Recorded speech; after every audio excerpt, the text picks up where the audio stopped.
the 17 lives that were cut short, and all the hopes and dreams that were ruined have changed our state forever. Florida will never be the same. Today, I'm announcing a major action plan. I'll be working with the legislature aggressively over the next 2 weeks to get it done.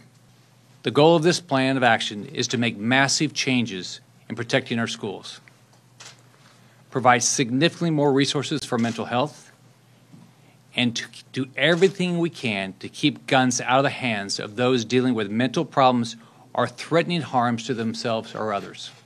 We will require all individuals purchasing firearms to be 21 or older. Let me repeat. We will require all individuals purchasing firearms to be 21 or older. I want to make it virtually impossible for anyone who has mental issues to use a gun. I want to make it virtually impossible for anyone who is a danger to themselves or others to use a gun. I want to create a new program in Florida. I call it the Violent Threat Restraining Order. This concept is very simple and very common sense in my view. This will allow a court to prohibit a violent or mentally ill person from purchasing or possessing a firearm or any other weapon when either a family member, community welfare expert, or law enforcement officer files a sworn request and presents evidence to the court of a threat of violence involving firearms or other weapons.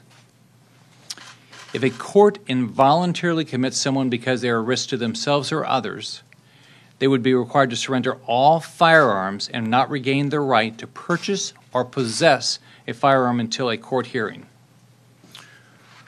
We're also proposing a minimum 60-day period before individuals can ask a court to restore access to firearms. We will prohibit a person from possessing or purchasing a firearm if they are subject to an injunction for protection against stalking, cyberstalking, dating violence, repeat violence, sexual violence, or domestic violence.